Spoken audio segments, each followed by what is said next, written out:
I'm Shelly. And I'm Sean. And we're here to talk about some horror movies for people who may not watch horror movies but want to. So today we're going to talk about our starter pack for horror movies for you. That is correct, Shelly. So this is a list for adults or really fucking cool kids for horror because we decided as later in life horror fans, where would you start? You can do it wrong. You can start with a really gory, gross movie and never go back like some people. Lucky for us, we went back and we now are big horror fans. So we want you to enjoy it as well. So there's thousands of different horror movies all over all different kinds of subgenres. So we tried to pick and choose one or two from all over the place to try and get a little slice of what each one represents in a as familiar and easy of a way as possible for someone who's coming into this fresh-faced and new. So we tried to get a good mix of some older movies, which is what we tend to like, but not everyone's a bunch of crotchety old grumps like us, so we also tried to sprinkle in some new ones too. So we have some clean and some slightly gory, and some lesser-known ones that are still enjoyable, but you may have never heard of before. So, we're going to present them from what we think are the least spoopy to the most spoopy, and they're going to be represented down here on the Spoopometer. So, without further ado, let's get started with our list of horror movies for those who do not watch or do not know horror movies yet. Ooh. Spooky. So, let's get started. At number 1, drum roll please. Number 1 is Gremlins. Little monsters. Right. Hundreds of them. Well, I don't know, maybe thousands. They've been here too. Billy, what are these things? Where do they come from? Look, I know it sounds crazy, I know. But in a few hours, you're gonna have a major disaster on your hands.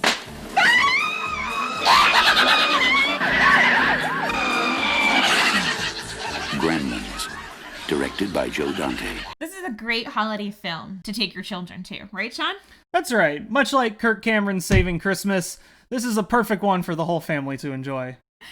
You have Gizmo. He's my favorite creature. He's adorable. He's cute. But that's not all.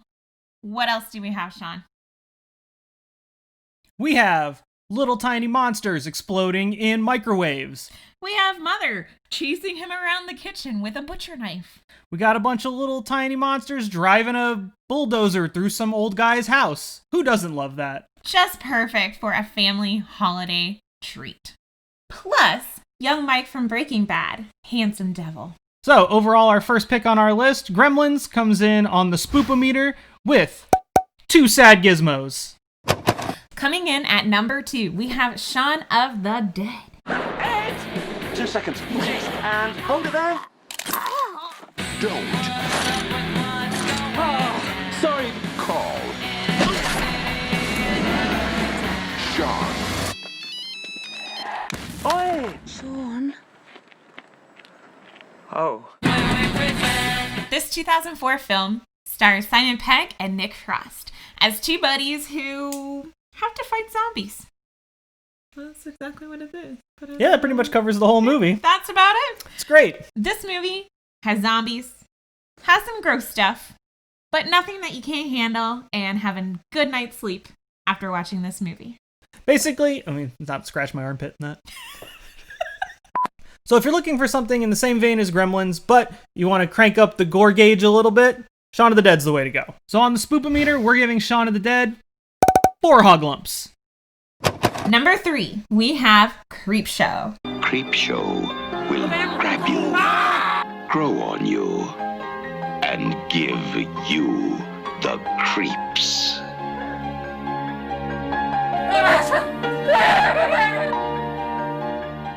No, this is going to be an entirely new experience. This is a 1982 film that has 5 different segments. Each was written and directed by someone different actors, different everything. So there's something for everyone. The first one is Father's Day. An old man comes back to life until he gets his classic traditional Father's Day cake. The Lonesome Death of Geordie Verrill. Stephen King gets turned into a plant monster from outer space. They're Up on You. The world's greatest commercial for Raid. The Crate. There's something living under the stairs, and it's even scarier than Something to tide you over. Ted Danson. And on that, we give Creepshow 4 Father's Day cakes that are definitely a thing. Totally. Number 4, Poltergeist.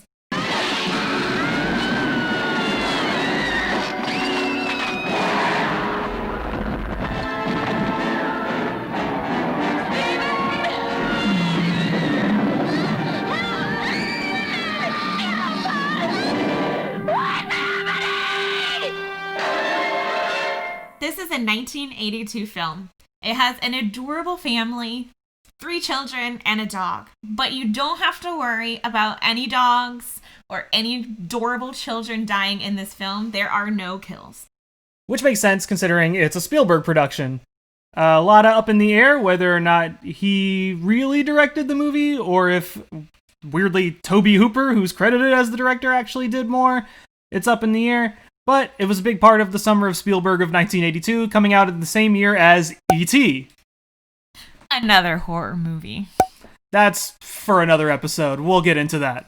So, on the Spoopometer scale, we give Poltergeist 4 screaming Craig T. Nelson heads. Number 5, we have An American Werewolf in London. Ow! Did you hear that? I heard that.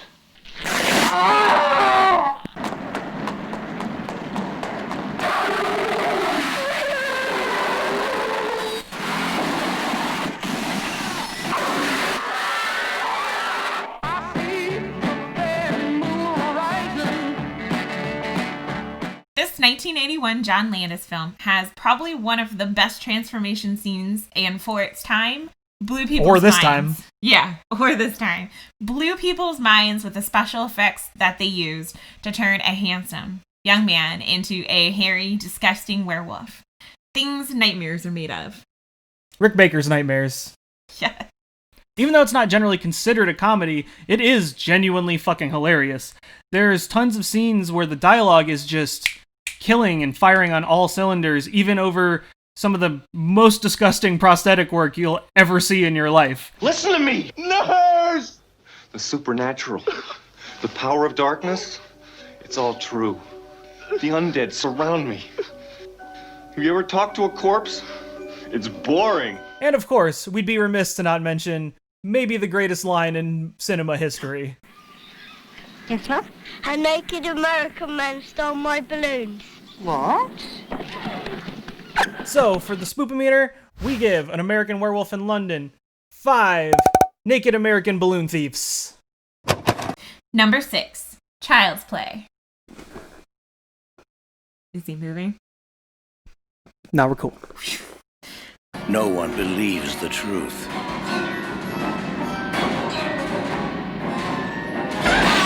Or lives to tell it. There's nothing nice about murder. And there's nothing innocent about child's play. In 1988, everybody's favorite plastic killer Ginger came to life. And while it's not a particularly gory movie by any means, it's one of those movies that just seems to stick with people. And people of all ages seem to always have some weird inherent fear of Chucky. Maybe it's just because he's creepy looking, it's because he's animatronic, I don't know. But he freaks people the fuck out, and that gets him some staying power. So, on that note, we give... I forgot what I rated him. So for that, we give Chucky 6... Hi. 6 unopened good guy batteries. Number 7, Ready or Not.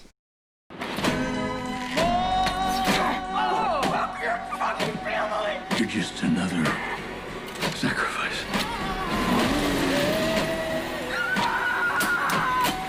Do you think this is a fucking game? Yes, hide and seek. Remember?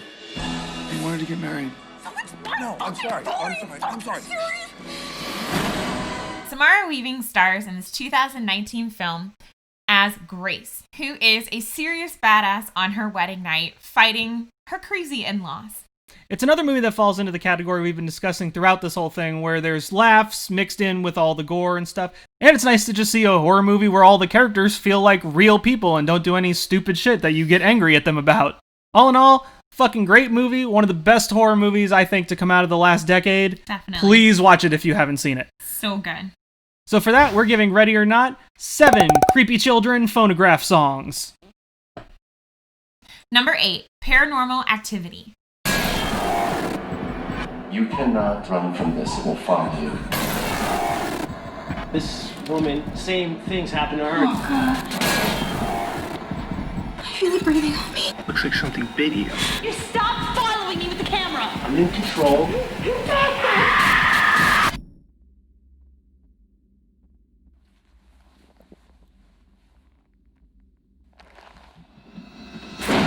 Paranormal Activity. 2007. Found footage. Ghosts. Scary as shit. You know what Paranormal Activity is. On the Spoopometer, we give it 8 shaky ass cameras. Next. Number 9, Get Out.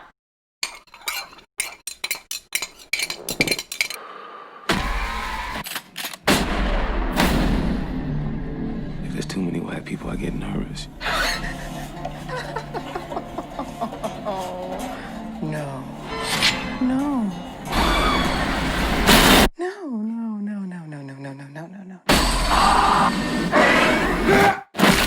This movie reinforces the stereotype that meeting your partner's parents can be terrifying. It's got all the suspense and intrigue you could want out of the most perfect classic Twilight Zone episode. And if you've somehow made it to 2020 without having the movie spoiled for you, boy, are you in for a treat with that twist. On the Spoopometer, we give Get Out 3 votes for Barack Obama. No? We give it 8 Lakeith Stanfields in a hat. Number 10, The Shining. I believe that I killed you with Danny. You did this to him. Didn't you? I'm not gonna hurt you. I'm just gonna bash your brains.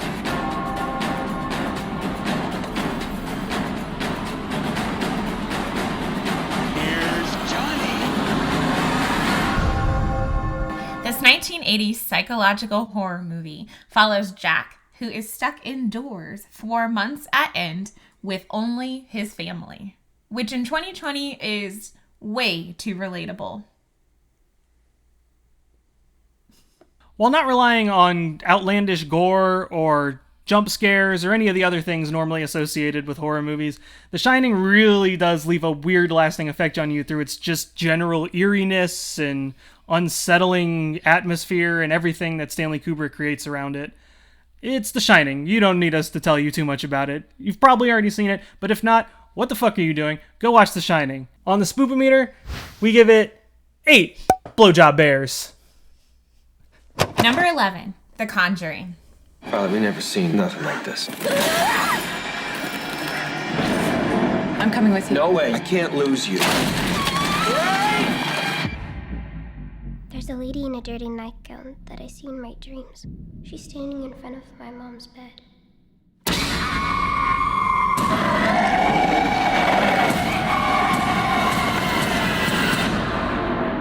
This movie steers away from gore or anything really gruesome, so it relies on jump scares, sound, and anticipation of what is behind that door, what is next.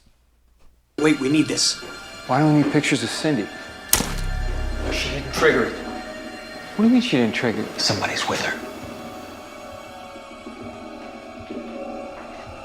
Who?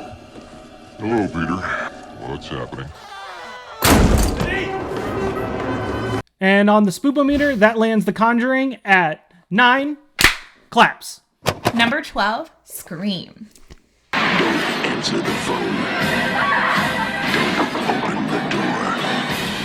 Don't try to hide.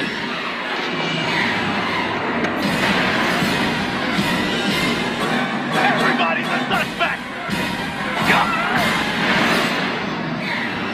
Not scared, are you? Squeak. In 1996, this film changed the horror movie genre. Ghostface became a cultural icon, The main character, Sydney Prescott, played by Neve Campbell, is probably one of the best final girls, the girl who makes it till the end to fight the killer, of all time. She is one of my favorites. Go Neve Campbell. Someone tell me what Neve Campbell sounds like. It was also a surprise, because I didn't see it till way later, how much of an absolute direct parody Scary Movie is of it, to the point that I'm not even sure Scary Movie qualifies as a parody, much less just a shot-for-shot remake of Scream. Yo, son, it's like I seen this all before. They had a killer at your old high school, Shorty? Nah, it was in this movie Scream. Same dialogue and everything. This is ill. But even though it's maybe not one of the most horrifying movies on this list, we bumped it up a couple notches and put it up near the top, mostly just because of that opening scene, because God is it good and horrifying. So, with Drew Barrymore kicking it up a couple notches on the spoopometer, Scream comes in at a whopping 9 woozy stews. Lucky number 13, The Texas Chainsaw Massacre.